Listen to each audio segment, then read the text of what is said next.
আমাদের কাছে গুরুত্বপূর্ণ একটি কোশ্চেন রয়েছে, সেটি হচ্ছে সফর অবস্থায় জুমার সালাত যদি আদায় না করা যায় তাহলে জোহর সালাত আদায় করতে পারবে কিনা। গুরুত্বপূর্ণ বিষয়।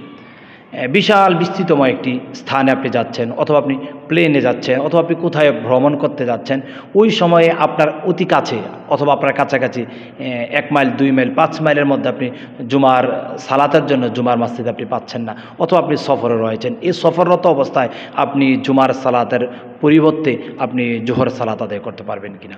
আমাদের মধ্যে এটা বিভ্রান্তি তৈরি করে, আমি তো সব সময় জুমার সালাত তো আদায় করি, আজকে জুমার সালাত আদায় করতে পারলাম না সফরের কারণে।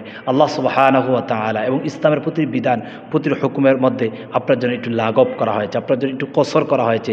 কোনো ব্যক্তি যদি সফররত অবস্থায় যদি থাকে আর ওই সময় যদি সে যদি জুমার সালাত যদি আদায় করতে যদি প্রবলেম হয়, অথবা ওই স্থানে যদি না বুঝতে পারে, তাহলে তার জন্য সুযোগ রয়েছে, সে অবশ্যই জুমার সালাতের পরিবর্তে জোহর সালাত আদায় করতে পারবে। এটাই হচ্ছে ইসলামের পূর্ণাঙ্গ বিধান। যদি কাছাকাছি মসজিদ থাকে অথবা তার কোনো প্রবলেম হবে না, তাহলে সে জুমার সালাত আদায় করে নেবে, তাতে কোনো সমস্যা নেই। যদি প্রবলেম থাকে তাহলে সে জুমার সালাতের পরিবর্তে সে জোহর সালাত আদায় করতে পারে। এটাই প্রকৃত নিয়ম, এটাই ইসলামের হুকমা। ইসলাম দিন ভাইরা, ইউর ইসলামিক চ্যানেল।